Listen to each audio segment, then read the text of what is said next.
Hello दोस्तों, welcome to A plus academy the class of concept. मैं अखिलेश कुमार आपका अगले वीडियो में स्वागत करता हूं।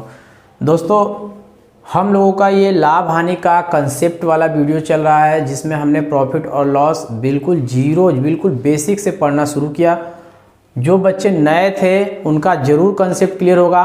और अभी मैंने आपको एक मेथड बताया था 100 का, और उसी पे सारे के सारे सवाल अभी हम लोग के लगते जा रहे हैं। ठीक है दोस्तों, बीच में ये दो सवाल ऐसे आ जाते हैं दोस्तों, जो हमेशा अक्सर पेपर में देखने को मिलते हैं, मात्र 2 सेकंड का भी नहीं लगता और इसका आंसर आप लोग बता सकते हैं बिल्कुल। तो इन दोनों सवालों को बताने का मोटिव है मेरा यहाँ पे। उसके बाद जो हम लोग अगले टाइप पे चलेंगे अपना, ठीक है।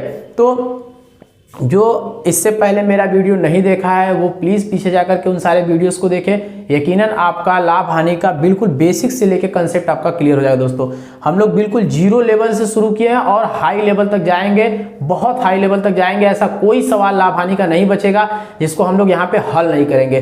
कम से कम 100, 150, 200 जितने भी सवाल होंगे लाभ हानि के, मैं आपको सारे टाइप्स के क्वेश्चंस हल कराने की कोशिश करूंगा, ताकि जो भी बच्चे हमारे जो भी बच्चे पढ़े हैं उन बच्चों को एक भी क्वेश्चंस कभी भी एग्जाम में अलग से आए ही ना। जो भी क्वेश्चंस रहेगा टाइप्स ऐसे ही रहने वाले हैं, बस इसमें का डेटा चेंज हो जाएगा। ठीक है दोस्तों, चलिए बात करते हैं। दोस्तों, ये क्वेश्चंस देखिए, जो बच्चे पढ़े हैं, जो बच्चे 3 साल 4 साल से तैयारी कर रहे हैं, जो जगह जगह से पढ़ रहे हैं, उन लोगों के लिए ये क्वेश्चंस आम बात है।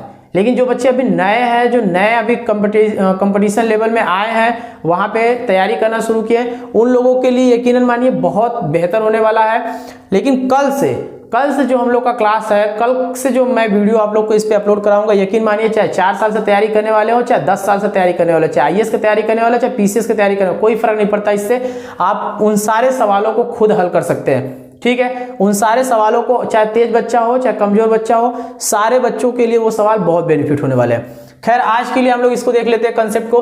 देखिए दोस्तों, इसमें कह रहा है एक दुकानदार 2 अलग अलग वस्तुओं में से हर एक को 1500 रुपए में खरीदता है। ठीक मतलब कोई दुकानदार था, 2 वस्तु खरीद। देखिए, होने को तो ये 10 सेकंड में भी नहीं लगेगा, सवाल हल हो जाएगा। लेकिन कंसेप्ट समझिए दोस्तों, क्योंकि कंसेप्ट समझना बहुत जरूरी है। ठीक है, एक दुकानदार था, वो 2 वस्तुओं को क्या किया, खरीद लिया। ठीक, लेकिन दोनों को खरीदा, लेकिन कितने कितने रुपए में, 1500 रुपए में खरीदा। आप मान लीजिए, आप ही दुकानदार या किसी दुकानदार के पास आप गए, ठीक है, आपने मान लीजिए 2 मेज खरीद लिया और दोनों की कीमत आपने क्या चुकाई, 1500 रुपए। क्लियर। अब आप आए, आपको मेज पसंद नहीं आया, आपने सोचा यार ये मेज बेकार है, कोई और मेज खरीद लेते हैं। आपने ठान लिया कि इसको बेचो, हटाओ इसको। तो आपने जब बेचा तो दोनों को तो आपने 1500 रुपए में खरीदा, यानी ओवरऑल कितने में खरीदा, 3000 में। तो आपने जब पहले मेज को बेचा तो उस पर 20% का क्या ले लिया, लाभ ले लिया। 15% में बेचा मतलब 20% का आपने क्या ले लिया, लाभ ले लिया। कहने का मतलब यह है कि 1500 रुपए का आपने 20% क्या निकाल दिया, लाभ निकाल लिया। तो 15 दूना 30, यानी 300 रुपए का आपने क्या कमा लिया, लाभ। आप बड़े खुश हुए कि अरे भाई, मैंने 1500 रुपए 20% लाभ पर बेच दिया एक को और मुझे 300 रुपए का फायदा हो गया, मजा आ गया भाई। ठीक, लेकिन अगले ही क्षण क्या होता है, जैसे ही आप दूसरा मेज बेचते हैं उस पे आपको 20% की क्या हो जाती है, हानि। मतलब पुनः आपने 1500 का 20% का इस बार क्या हो गया, आपका लोचा हो गया। मतलब आप कहीं ना कहीं डूब गए। मतलब 300 रुपए की आपको क्या हो गई, हानि, और 300 रुपए का आपका क्या हो गया, लाभ। तो मतलब एक तरफ तो आपने 300 रुपए का फायदा उठाया, लेकिन दूसरी तरफ आपको 300 रुपए की क्या हो गई, हानि। तो अब आपने जब ओवरऑल काउंट किया तो बोला यार नहीं, 300 रुपया उधर से तो मिला, लेकिन 300 रुपया इधर से चला गया। इसका मतलब क्वेश्चन पूछ रहा है, तो बताइए लाभ परसेंट या हानि परसेंट उसको, मतलब लाभ, अगर लाभ हुआ तो कितने परसेंट का, हानि हुआ तो कितने परसेंट का हुआ। तो इस क्वेश्चंस को देख के यही पता चलता है कि 300 रुपया लाभ तो पाया, लेकिन 300 रुपया हानि में दे दिया। तो जब कुछ बचा ही नहीं, तो उस कंडीशन में आप खुद बताइए कि उसको लाभ होगा कि हानि होगा, कुछ नहीं होगा।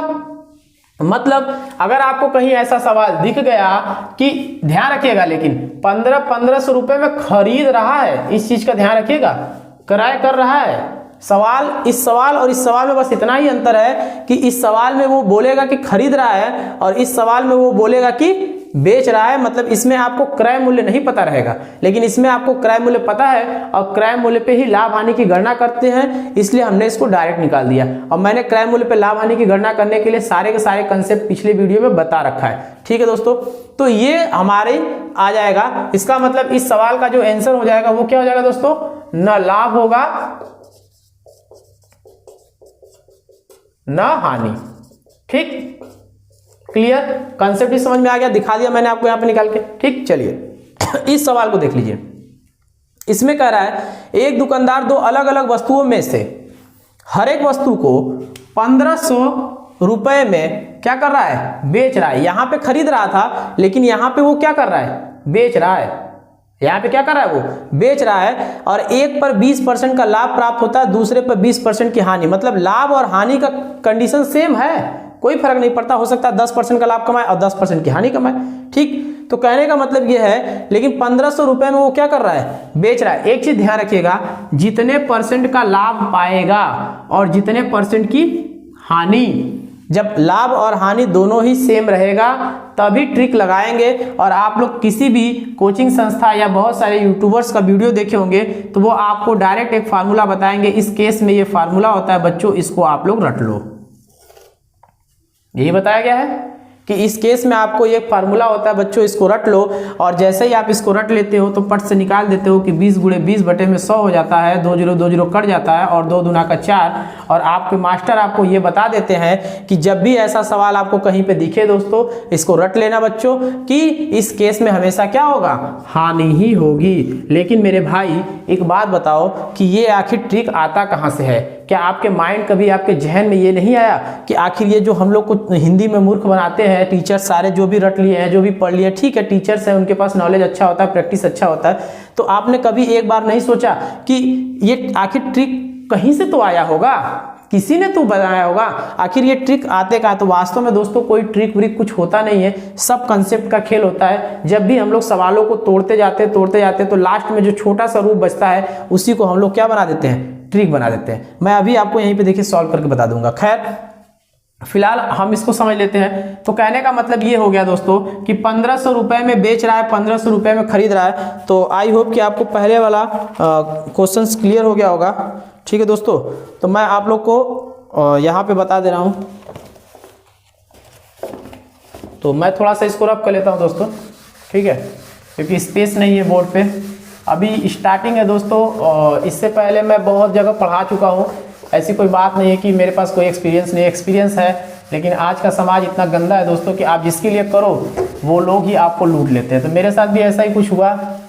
मैंने जिनको अपना समझा, जिनके साथ मैंने संघर्ष किया, मेहनत किया, आज वो लोग आगे बढ़ गए तो मुझे ही निकाल दिया। खैर कोई बात नहीं, चलिए ये चीज है। अब इस चीज को समझते हैं। कहने का मतलब पहले तो हमारा 100 वाला मेथड पे भी लग जाएगा जो हम लोग पढ़ते आए हैं। तो 1500, तो पहले अब उसमें आपको क्या करना पड़ेगा, तो क्रय मूल्य देखिए आपको पता नहीं तो आप क्रय मूल्य मान लेंगे 100% के बराबर। फिर एक बार आपको 1500 रुपए दिया है और टोटल ओवरऑल पहले कितने पे, 120% पे लाभ है। तो जब एक वस्तु को 120 पर बेच रहा है तो यहां से आप एक क्रय मूल्य निकाल लेंगे। मैं बताऊंगा नहीं क्योंकि इस पे लगाने का कोई मतलब है नहीं, ये लंबा हो जाएगा। आप डायरेक्ट इसको लगा लेंगे, आपका आसान हो जाएगा। लेकिन हम लोग जो नियम पढ़े हैं उस पे लगा लेंगे। फिर दूसरे के लिए आप निकाल लेंगे इसी प्रकार से। इस बार लेकिन हानि हो रहा है तो 80% पे, तो एक क्रय मूल्य आपका यहां से निकल जाएगा। यानी यहाँ का खरीद निकल गया, दोनों का क्रय मूल्य जोड़ देंगे तो कुल टोटल क्रय मूल्य निकल जाएगा। और टोटल विक्रय मूल्य कितना है, 3000 है। तो वहां पे आप देख लेंगे अगर क्रय मूल्य ज्यादा रहेगा तो उसमें से विक्रय मूल्य को घटा देंगे तो क्या निकल जाएगा, हानि निकल जाएगा। ये सब कंसेप्ट मैंने आपको बता रखा। और जब हानि निकल जाएगा तो हानि को परसेंटेज में बदलने के लिए हानि बटे में क्रय मूल्य इंटू 100। ठीक, तो आप इससे कर लेंगे तो ये लंबा चला जाएगा, इसलिए हम लोग इसको लगाते हैं। लेकिन ये आता कहां से, ध्यान से देखिए। मैंने आपको एक बताया था कि ओवरऑल जब परसेंटेज निकाला जाता है तो A% plus B% plus AB बटे में 100। यही देखिए दोस्तों नियम होता है इसका। A% का मतलब 20% का क्या हो रहा है, लाभ हो रहा है। तो जब लाभ हो रहा है तो क्या लिखेंगे, प्लस लिखेंगे ना। और यहाँ पे देखिए 20% की क्या हो रही है, हानि हो रही। तो जब हानि हो रही तो इसको क्या लिखेंगे, माइनस लिखेंगे ना। और ये प्लस है, और यहाँ पे देखिए 20% का लाभ इंटू माइनस 20% की क्या हानि बटे में 100। तो ये देखिए दोस्तों कट जाता है, मतलब ये और ये क्या हो जाता है, कट जाता है। और ध्यान से देखिए ए और बी दोनों का ही वैल्यू क्या है, सेम है, तो आप चाहे तो इसको ए स्क्वायर बटे में क्या लिख सकते हैं 100। और चिन्ह माइनस का क्यों आता है दोस्तों, यहाँ पे माइनस में ही हानि हमेशा, क्योंकि यहाँ पे देखिए ये जो चिन्ह है प्लस माइनस का क्या हो जाएगा माइनस, यानी 20 से 400 बटे में 100 और 2 0 कट जाएगा, यानी -4%। और आप बताइए कि अगर किसी भी परसेंट के आगे माइनस डिनोट हो रहा है, इसका मतलब कि ये किसको शो कर रहा है, हानि को शो कर रहा है। ठीक, तो इसका मतलब ये फार्मूला कोई लॉजिक नहीं है, कहीं विशेष कंडीशन से नहीं आता है, ये सिर्फ और सिर्फ इसी का निचोड़ है। निचोड़ का मतलब ये दोनों ही रेशियो आपके बराबर है, इसलिए इसको काट दिया जाता है। इन दोनों का वैल्यू बराबर है, इसलिए इनका गुणा कर दिया जाता है और आपको फिर रटा दिया जाता है कि यही हानि होती है। ठीक है, तो हानि ऐसे ही होती है क्योंकि उसको हमेशा इस केस में हानि होगा। लेकिन अगर यहीं पे कहता कि एक दुकानदार दो अलग अलग वस्तुओं में से हर एक को 1500 रुपए में बेचता है, एक पर उसको 20% का लाभ होता है और दूसरे को क्या होता है 10% की हानि, तब क्या करते, तब या तो आप इससे अब पूरा नियम लगाते, क्योंकि अब तो ये कटेगा नहीं, अब तो ये घटेगा जुड़ेगा ना, या फिर अलग अलग वैल्यू निकालते। अब यहाँ पे ये नियम आपका क्या हो जाएगा, फेल हो जाएगा जब ये अलग अलग दे देगा तब।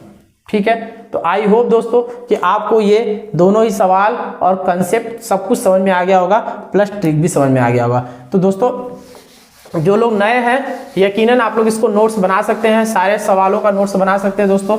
SD यादव की प्रैक्टिस सेट अभी हम लोग स्टार्ट करेंगे। मैंने आपसे बताया था कि लाभ हानि का हमारा ये कंसेप्ट खत्म हो जाए, फिर हम लोग SD यादव का एक एक सवाल हल करेंगे। तो प्रॉफिट लॉस का हमारा ये कंसेप्ट अब धीरे धीरे खत्म होने वाला है, और जैसे ही ये खत्म होता है दोस्तों SD यादव का एक एक सवाल हम लोग हल करेंगे। जो बच्चे नए हैं कंपटीशन के फील्ड में आए हैं वो चैनल को सब्सक्राइब करके जुड़ जाएं, एक एक सवाल उनको मिल जाएगा, वो बाकायदा नोट्स बना सकते हैं और किसी भी कंपटीशन के लिए खुद को तैयार कर सकते हैं। ठीक है दोस्तों, चलिए दोस्तों एक क्वेश्चन अगर मान लीजिए आपको अगले टाइप का कोई क्वेश्चन इस तरह से आ जाता है तो आप लोग क्या करेंगे, मतलब ये दोनों टाइप तो हो गया, अब मान लीजिए नेक्स्ट टाइप का आपका क्वेश्चन आ गया। ठीक है, अगले टाइप का क्वेश्चन आ गया, तो मैंने आपको इससे पिछले वाले वीडियो का जो लास्ट क्वेश्चन था उसमें मैंने आपको बता रखा था कि दोस्तों अगर मान लीजिए कि अगर क्रय मूल्य पर किसी सामान को बेचा गया, मान लीजिए आपसे बताया गया था, मैंने बताया था कि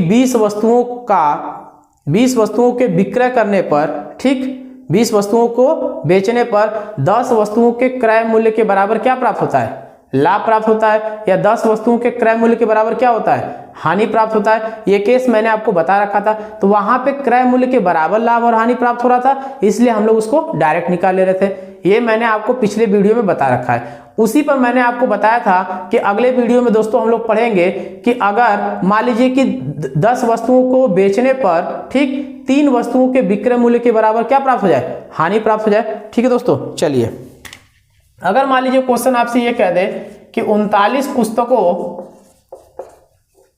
की बिक्री पर, ठीक है दोस्तों 39 पुस्तकों की बिक्री पर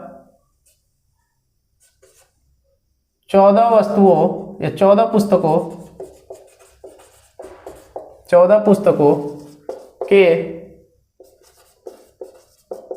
विक्रय मूल्य के बराबर, ठीक है दोस्तों, हानि हो तो हानि प्रतिशत बताइए। ये दोस्तों क्वेश्चन दे दिया। ठीक है, इससे पहले वाले जो क्वेश्चन में हम लोग पढ़े थे कि 39 पुस्तकों को बिक्री पर 14 पुस्तकों के क्रय मूल्य के बराबर हानि प्राप्त हो रही थी, तो हम लोग डायरेक्ट निकाल दिए थे। लेकिन यहां पे ऐसा नहीं है। ठीक है, यहां पे आप कंसेप्ट को समझना है, वही 100 वाला नियम, वही ग्राहक, वही दुकानदार, सब कुछ वही करना हमको। लेकिन इस बार हमको फिर से पकड़ना पड़ेगा कि हमारा क्रय मूल्य क्या होगा, और क्रय मूल्य क्या होगा के लिए मैंने आपको बताया था कि जो ग्राहक पाएगा, ओवरऑल जो ग्राहक के हाथ में रखा जाएगा वही उसका क्या होगा, क्रय मूल्य होगा, वही उसका क्या होगा, क्रय मूल्य होगा। अब इस सवाल में ये कह रहा है कि 39 पुस्तकों की बिक्री पर, मतलब ये बात तो कंफर्म हो गया कि जो दुकानदार था उसने 39 पुस्तकों को बेचा है, एकदम क्लियर। ठीक, चलिए मतलब दुकानदार 39 पुस्तकों को बेचा तो बेचा, क्लियर, मतलब ग्राहक 39 पुस्तक तो ले ही रहा है, लेकिन इस केस में हो क्या रहा है कि 14 पुस्तकों के विक्रय मूल्य के बराबर हानि प्राप्त हो रही है। ध्यान सुनिएगा, 14 पुस्तकों के विक्रय मूल्य के बराबर हानि। 14 पुस्तकों के विक्रय मूल्य के बराबर हानि का मतलब यह है कि 14 पुस्तक को बेचने पर 14 पुस्तक को बेचने पर जो रुपया किसको प्राप्त होता, दुकानदार को। यही ना कहना चाह रहा है ये कि भाई 14 पुस्तकों को विक्रय मूल्य यानी 14 पुस्तक को बेचा और जो पैसा प्राप्त होता दुकानदार को, होता कि नहीं, तो जो पैसा दुकानदार को प्राप्त होता उतने ही रुपए के बराबर दुकानदार को क्या हो रही है, हानि। समझ रहे बात को, मतलब कहने का मतलब ये है, अगर ये कहता कि 39 पुस्तकों को बेचने पर 14 पुस्तकों के क्रय मूल्य के बराबर लाभ प्राप्त होता तो केस अलग था, लेकिन यहाँ पे कह रहा है कि 39 पुस्तक तो बेचारा दुकानदार बेच ही दिया, कुछ रुपए में दुकानदार बेच दिया, लेकिन जो रुपया उसको प्राप्त हुआ 39 पुस्तकों को बेचने पर जो पैसा उसको प्राप्त हुआ वो पैसा 14 पुस्तकों के विक्रय मूल्य के बराबर हानि प्राप्त हो रहा है उसको। तो कहने का मतलब यह है कि ये पैसा प्लस जितना उसको प्राप्त होना चाहिए, मतलब कहने का मतलब यह है कि उसको x रुपया प्राप्त होना चाहिए था, लेकिन 39 पुस्तकों को बेचा तो उसको मान लीजिए y रुपया प्राप्त हुआ, प्लस 14 पुस्तकों को और बेचा। समझ रहे ना बात को, 14 पुस्तकों को और बेचा तो मान लीजिए 14 पुस्तकों को बेचने पर कितना रुपया प्राप्त हुआ, z रुपया। इसका मतलब y रुपया इसको बेचने प्राप्त हुआ, 14 पुस्तकों को बेचने पर z रुपया प्राप्त हुआ, और खरीदने पर उसको कितना रुपया लगा था, x रुपया। तो ये जो x रुपया होगा ये इन दोनों के क्या होगा, बराबर होगा। यानी y रुपया और z रुपया को जोड़ने पर जो ओवरऑल पैसा प्राप्त होगा वो पैसा किसके बराबर होगा, क्रय मूल्य के बराबर होगा।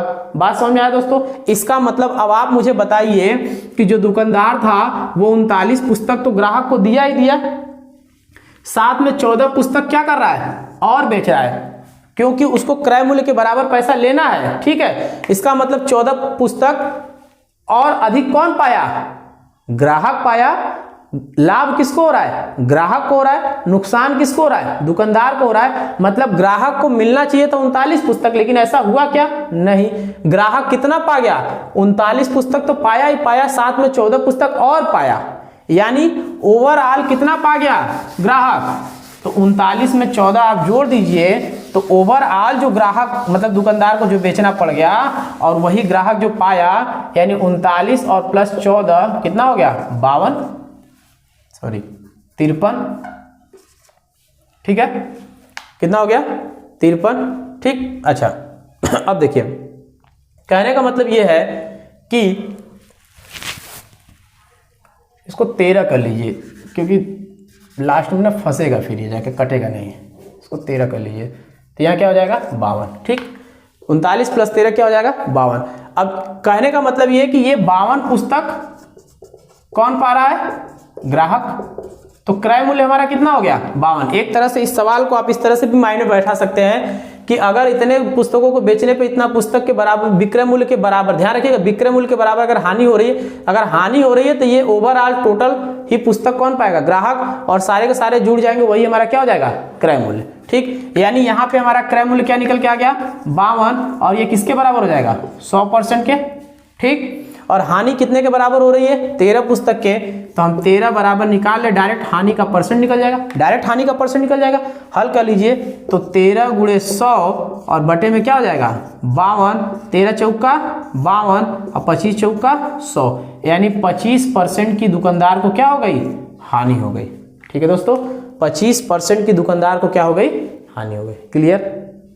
ये हमारा देखिए, अभी तक मैंने जो भी सवाल बताए हैं टोटल का टोटल 100 के मेथड पे ही सारे के सारे सवाल हल हो रहे हैं। ऐसा कोई भी नहीं है कि जो कि अभी तक अलग हो। इसका मतलब सिर्फ आपको क्रय मूल्य की पहचान करनी है, उसके बाद डायरेक्ट आंसर। ठीक, अगर कोई चीज़ न समझ में आए तो आप हमारे नीचे डिस्क्रिप्शन में दिए गए लिंक से व्हाट्सएप ग्रुप पे जुड़ सकते हैं और वहाँ पे अपने डाउट को क्लियर कर सकते हैं। ठीक है दोस्तों, चलिए दोस्तों, हम लोग बहुत बड़े यूट्यूबर तो नहीं हैं, अभी तो हम लोग का स्टार्टिंग है, लेकिन हाँ जो भी कंसेप्ट आपको बताएंगे सही बताएंगे और यकीन मानिए मेहनत भी करेंगे आप लोग के साथ। ठीक है, अब इसका दूसरा नियम देख लीजिए, दूसरा तरीका। तो दूसरा तरीका आपको बस ये है, ट्रिकी तरीका।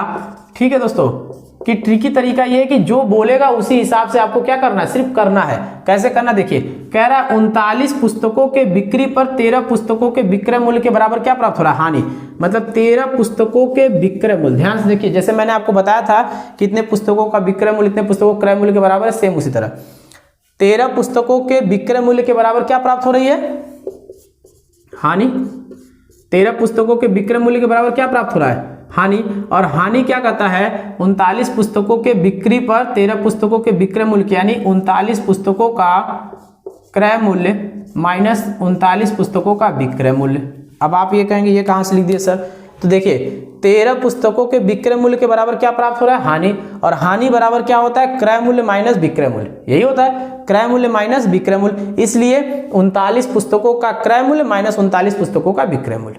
ठीक, यही लॉजिक है। अगर आपको कुछ भी सवाल में दे देगा, मान लीजिए यहाँ कहते 25 पुस्तकों की बिक्री में 5 पुस्तकों के विक्रय मूल्य के बराबर हानि प्राप्त हो रही है, तो यहाँ पे लिखेंगे 5 पुस्तकों का विक्रय मूल्य हानि है, इसलिए 25 पुस्तकों का क्रय मूल्य माइनस 25 पुस्तकों का विक्रय मूल्य। अगर यहाँ पे लाभ होता, तो उस केस में क्या हो जाता, विक्रय मूल्य माइनस क्रय मूल्य हो जाता। और यहाँ पे क्या हो जाता कि यहाँ पे जो 13 है, अगर मान लीजिए 13 पुस्तकों के विक्रय मूल्य के बराबर क्या होता, लाभ होता, तो 39 में से 13 घट जाता और जो क्रय मूल्य निकल के आता वो कितना आ जाता, 9 में से 3 क्या घटा लीजिए 6, 26 आ जाता। ठीक है दोस्तों, तो उम्मीद है कि आप लोग कर लेंगे उसको। तो मैं एक केस आपको बताया, हानि के केस में ये जुड़ जाएगा, लाभ के केस में यही क्या हो जाता है, घट जाता। ठीक है, याद रखिएगा इस चीज को, कंसेप्ट भी मैंने आपको समझा दिया। ठीक, तो अब इसको हल कर लीजिए। तो आप ध्यान से देखिए, तो 13b है, इसको इधर लाइए तो प्लस 39b हो जाएगा बराबर 39 के, देखिए अब इसको जोड़ दीजिए दोस्तों, तो इसको जोड़ दीजिए तो ये 39 और ये कितना हो जाएगा 52b बराबर 39 के। तो यहां पे देखिए k बाई बी बराबर क्या हो जाएगा, तो k को मैंने यहां रहने दिया, ठीक है, b को इधर भेज दिया, इसका मतलब 52 इधर रहेगा और 39 इधर रहेगा। तो देखिए क्रय मूल्य आपका कितना आ गया 52, विक्रय मूल्य आपको कितना आ गया 39। तो आप बताइए इस केस में क्या हो रहा है, हानि, और कितने की हानि हो रही है आप खुद घटा के देख लीजिए। इसका मतलब कितना हो गया 13 की क्या हो रही है हानि। अब हानि के परसेंट निकालेंगे तो हानि की वैल्यू 13 और क्रय मूल्य कितना है 52 और इंटू 100, तो काट दीजिए 13 चौका 52 और 25 चौका 100, यानी 25% की क्या हो गई उसको हानि हो गई, 25% की क्या हो गई हानि हो गई। क्लियर, इसका मतलब ये है कि अगर आपको ऐसा सवाल दे दिया तो आप इस तरीके से इसको लगा पाएंगे। अगर लाभ का सवाल रहेगा तो लाभ के केस में क्या हो जाएगा, विक्रय मूल्य माइनस क्रय मूल्य हो जाएगा, सिंपल सा बात, यहां पर घट जाएगा। ठीक है दोस्तों, चलिए तो ये हमारा टाइप अगला हो गया। तो मैंने आपको देखिए लगभग सारे टाइप के सवाल बता दिए, यकीनन मानिए बहुत फायदेमंद वीडियो है, सारा का सारा लाभ हानि के लिए आपको वन कंसेप्ट और सारे के सारे सोल्यूशन आपके सॉल्व। अब इसके बाद कल के वीडियो में जो हम लोग पढ़ेंगे दोस्तों, अभी एक टाइप और है मैं जो आप लोग को बताऊंगा, लेकिन इसके बाद का जो वीडियो आएगा जो उसमें मैं क्वेश्चंस के जो प्रैक्टिस करवाऊंगा और जो टफ लेवल के क्वेश्चंस लाऊंगा, यकीन मानिए वो सारे बच्चों के लिए कारगर होगा, चाहे वो 5 साल से तैयारी कर रहे हो, चाहे 4 साल से तैयारी कर रहे हो, चाहे नए नए अभी आए हो। ठीक है दोस्तों, चलिए अब अगर मान लीजिए आपके पास कुछ इस टाइप का क्वेश्चन आ गया, 4 रुपए में 6 की दर से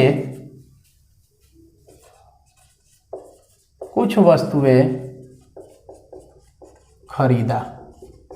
ठीक है दोस्तों, उसके बाद आपसे कह दे 3 रुपए में 5 की दर से बेचता है, तो लाभ या हानि परसेंट बताइए। ये क्वेश्चन हो गया आपका।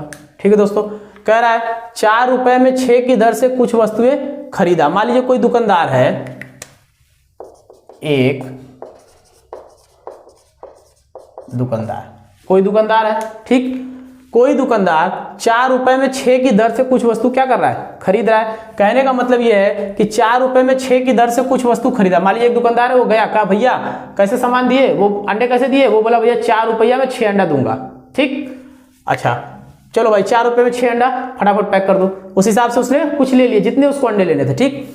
उसके बाद जब बेचने की बारी आई तो उसने दिमाग लगाया और कहा अच्छा 3 रुपया में 5 अंडा। अब कोई ग्राहक गया, भैया अंडा कैसे दिए? वो बोला 3 रुपया में 5 अंडा दूंगा भाई साहब, ठीक। तो अब आपको ये बताना है कि अगर वो 3 रुपए में 5 अंडा बेच रहा है और 4 रुपए में 6 अंडा खरीद रहा था, तो बताइए उस हिसाब में आपको उसको कितने % की लाभ या हानि होगी, आपको ये बताना है, लाभ या हानि। यकीन मानिए अगर इस सवाल में 10% का लाभ होगा तो ऑप्शन में आपको 10% का हानि भी जरूर दिया रहेगा, और यही बच्चे धोखा खा जाएंगे। इसलिए कंसेप्ट एकदम क्लियर होना चाहिए ताकि आप लाभ हो रहा है तो लाभ मार के आए, हानि हो रहा है तो हानि, कहीं गलत ना करें उस चीज को, ठीक है। चलिए, तो इस केस को करने के लिए देखिए दोस्तों, एकदम आराम से, बिल्कुल आसानी से तरीका है, बिल्कुल आराम से प्यार मोहब्बत से कर देंगे इसको, कोई भी दिक्कत होने वाली नहीं है। अब इस सवाल को मैं पहले आपको बताया था, फिर इसमें बताऊंगा कि क्या क्या आपको पूछ सकता है। तो ऐसा सवाल अगर आपको कहीं दिख जाए तो आप याद रखिएगा, ठीक है दोस्तों। पहले क्या है? वस्तु है, ठीक है दोस्तों। पहले क्या है? वस्तु है। उसके बाद अगर कोई वस्तु है तो उसकी क्या होगी? कीमत होगी, यानी मूल्य होगा, कीमत होगी यानी मूल्य होगा। और पहले खरीद रहा है तो क्या हो जाएगा? 100% हो जाएगा, या यहां पे ऐसे लिख लेंगे प्रतिशत, ठीक। अब देखिए 4 रुपए में 6 की दर से वस्तु खरीदा है, मतलब 4 रुपए में कितनी वस्तु खरीद रहा है? 6 वस्तु खरीद रहा है। कितना है इसकी कीमत 6 वस्तु की? 4 रुपया है तो 4 रुपया लिख देंगे। अब ये खरीद रहा है, क्रय कर रहा है ना, इसका मतलब ये किसके बराबर होगा? 100% के, और मैंने आपको बता रखा है, क्लियर। आगे ये कह रहा है 3 रुपए में 5 की दर से बेच दिया, तो वस्तु कितना बेचा? 5। कै रुपए में बेचा? 3। और कितने % का लाभ या हानि, ये आपको निकालना है। इसका मतलब मैं बेचने का निकालो, या इसका मतलब यहाँ पे जो % आएगा वो विक्रय मूल्य का आएगा, और यहाँ जो % आया है वो किसका है? क्रय मूल्य का है। यानी ये जो % आएगा विक्रय मूल्य का, यानी ओवरऑल आएगा। अगर 100 से कम तो हानि, 100 से अधिक तो लाभ। कैसे? ध्यान से देखिए। अब आप इस तरह से पहले लिख लेंगे आराम से, कोई दिक्कत नहीं है। वस्तु पहले लिखेंगे, फिर मूल्य लिखेंगे, फिर %, ठीक। अब करना आपको ये है कि आपको एक भी बना देना है। क्या करना है? भी, ठीक। और भी बनाने का मतलब यह है कि 5 गुणे 4, इसका गुणा इसमें और इसका, और गुणे क्वेश्चन मार्क। आपको ये क्या करना है? एक भी बनाना है, यानी 5 गुणे 4 और ये क्वेश्चन मार्क लिख देना है, और बाकी जो बचा इधर हो जाएगा 6 गुणे 3 और गुणे 100, ठीक है दोस्तों, ये हो जाएगा। तो क्वेश्चन मार्क बराबर क्या हो जाएगा? 6 गुणे 3 गुणे 100 और बटे में 5 चौका 20, 5 चौका 20, 20 5 100। अब ध्यान देखिए, 5 तिहाई 15, 5 तिहाई 15, अब 15 छक्का 90। इसका मतलब यहाँ पे क्या आ गया? 90%। देखिए बहुत आसान था, कोई दिक्कत नहीं था। मैंने पहले वस्तु लिखा, फिर मूल्य लिखा, फिर % लिखा। मैंने पहले वस्तु लिखा, फिर मूल्य लिखा, फिर % लिखा, ठीक। और % मैंने निकाला, ये ओवरऑल विक्रय मूल्य का % आया। अब आप यहाँ पे आराम से देख के बता सकते हैं कि लाभ हो रहा है कि हानि। अब ये बताइए, विक्रय मूल्य है ना, तो जाहिर सी बात है 100 से अधिक होना चाहिए तभी लाभ होगा। इसका मतलब ये 100 से कम है, और आप खुद बताइए 100 से कितना कम है दोस्तों? 10%। इसका मतलब 10% की दुकानदार को क्या हो रही है? हानि। देखिए एकदम क्लियर हो गया, 10% की दुकानदार को क्या हो रही है दोस्तों? हानि। हो रहा है कि नहीं? क्लियर। इसका मतलब इस सवाल अगर आपको ऐसा देगा तो आप एकदम आराम से लगा लेंगे। लेकिन अब ध्यान से देखिए, अब कभी कभी सवाल में, अब अभी सवाल देखिए, एक नियम, एक तरीका, और आप यकीन मानिए कि कुछ भी आपसे पूछेगा आप एकदम आराम से निकाल देंगे, ठीक है। अब मान लीजिए इसी सवाल में ये ऐसे कह देता, ये ऐसे कह देता, मान लीजिए सवाल अगर आपको घुमाता, कहता 4 रुपए में 6 की दर से कुछ वस्तु खरीदा, तो हम पहले ऐसे लिख देते, ये भी क्लियर है, ठीक। लेकिन अब कह देता 3 रुपए में कितने की दर से बेचे, कितने की दर से बेचता कि 10% की हानि होती, 10% की क्या होती? हानि होती। अब देखिए ये सवाल पूरा का पूरा सवाल ही चेंज हो गया। मतलब 4 रुपए में 6 की दर से वस्तु खरीद तो रहा था, लेकिन अब 3 रुपए में कितने की दर से बेचे, यानी यहां पे आपको क्या निकालना है? क्या निकालना? वस्तु की संख्या, कि 3 रुपए में कितने अंडे लगाए वो, कि उसको 10% की क्या हो जाए? हानि हो जाए। इसका मतलब दोस्तों अब आप बताइए यहाँ पे, अब देखिए, अब परसेंट भी निकाल लेते हैं आराम से, अब वस्तु पूछेगा तब भी निकालेंगे दोस्तों। तो आपको क्या दिया, रुपया दिया है, वस्तु क्या कर रहा है, पूछ रहा है, मतलब वस्तु की जगह क्या है x पूछ रहा है, रुपया हमको क्या दे रखा है 3, ठीक। और यहाँ पे 10% की हानि हो रही है ना मेरे भाई, 10% की हानि हो रही है, इसका मतलब यहाँ पे क्या हो जाएगा ओवरऑल, क्योंकि यहाँ पे विक्रय मूल्य है तो ओवरऑल क्या हो जाएगा 90 हो जाएगा कि नहीं, ठीक। अब आपको फिर वही प्रोसेस है, आप आराम से लगा दीजिए। तो x गुणे 4 और गुणे 90 बराबर 6 गुणे 3 और गुणे 100। x बराबर हो जाएगा 6 गुणे 3 गुणे 100 बटे में 4 गुणे 90, काट दीजिए तो 1 0 से 1 0 कट गया, 6 3 18 और 9 दूना 18 और 2 दूना 4 और 2 5 10, यानी कितना आ गया 5। इसका मतलब 5 वस्तु यानी 5 अंडा, ठीक। कहने का मतलब यह है कि आप देखिए, आप इससे आराम से आसानी से बता पाएंगे कि 3 रुपया में कितने की दर यानी कितने वस्तु बेचे, तो 3 रुपया में कितनी वस्तु बेचे 5। अगर आप सवाल में कुछ किसी से भी पूछ दे, चाहे विक्रय मूल्य से पूछे चाहे क्रय मूल्य से पूछे, किसी भी तरीके से अगर आपसे पूछ दे तो निकाल सकते हैं। आपसे कुछ भी पूछे, चाहे वस्तु पूछ दे चाहे मूल्य पूछ दे, अगर क्रय मूल्य के सापेक्ष पूछेगा तो इस यहाँ पे निकालेंगे x मान के, अगर इसके सापेक्ष पूछेगा तो यहाँ कहीं मान लेंगे। मान लीजिए अभी जैसे मैंने वस्तु निकाला, अब अगर आपसे पूछ देता कि कितने रुपए में 5 की दर से बेचे, तो यहाँ पे क्या पूछता है रुपया, तो आराम से यहाँ पे x करके निकाले तो रुपया निकल जाता। अब अगर क्रय करता, मान लीजिए इस तरह से देता 3 रुपए में 5 की दर से वस्तु बेचता है तो 10% की हानि होता है, तो बताइए 4 रुपए में कितने की दर से खरीदा था। यानी अब क्या पूछ रहा था यहाँ पे, अगर यहाँ पे पूछ रहा था x, अगर यहाँ पे पूछता और आपको यहाँ 5 देता तब भी आराम से निकाल देते, निकल जाता, ठीक है। तो इसका मतलब देखिए, कुछ भी आपसे पूछेगा, एक कंसेप्ट सारे रिजल्ट आपके सामने एकदम। इससे आसान बताइए क्या मिलेगा आपको, कुछ है? कुछ नहीं है मेरे भाई। एकदम लाभ हानि का पूरा मैंने 0 लेवल से स्टार्ट किया कंसेप्ट, एकदम 0 लेवल से कंसेप्ट स्टार्ट किया। जो बच्चे बिल्कुल मैथ नहीं जानते, चाहे वो आईएएस की तैयारी कर रहे हो चाहे पीसीएस की, किसी भी चीज की तैयारी कर रहे हो, जिनको कुछ नहीं आता, जो आर्ट्स साइंस से पढ़े हैं, वो बिल्कुल बेसिक से देखे और उनको हर तरीका समझ में आएगा। धीरे धीरे प्रैक्टिस से उनका निखरता जाएगा और वो बड़े से बड़े सवाल को सॉल्व कर पाएंगे, ठीक है दोस्तों। तो अगर आप लोग को वीडियो पसंद आ रही हो तो प्लीज मेरे भाई आप लोग इसे लाइक कर दे, शेयर करें और ज्यादा से ज्यादा लोगों के पास सब्सक्राइब करें। आप लोगों ने दूसरों के लिए तो बहुत किया, कुछ हमारे लिए भी कर दो दोस्तों, ठीक है। आपको कुछ नहीं करना है, सिर्फ शेयर करना है और सब्सक्राइब करना है, ठीक है। तो इसके बाद हम लोग जो अगला वीडियो बनाएंगे दोस्तों, उसमें आपको प्रैक्टिस सेट के लिए मतलब अब अलग अलग टाइप्स के क्वेश्चंस मैं आपको हल कराऊंगा। कुछ क्वेश्चंस और है जो बताएंगे, मतलब एक भी क्वेश्चन लाभ हानि का छूटेगा नहीं, सारे के सारे क्वेश्चंस हम लोग पुटअप करेंगे, सारे के सारे क्वेश्चंस हम लोग सॉल्व करेंगे, कोई भी क्वेश्चंस हम लोग का बाकी नहीं जाएगा। जितने भी क्वेश्चंस होंगे हम लोग कोशिश करेंगे कि सब लगा लें।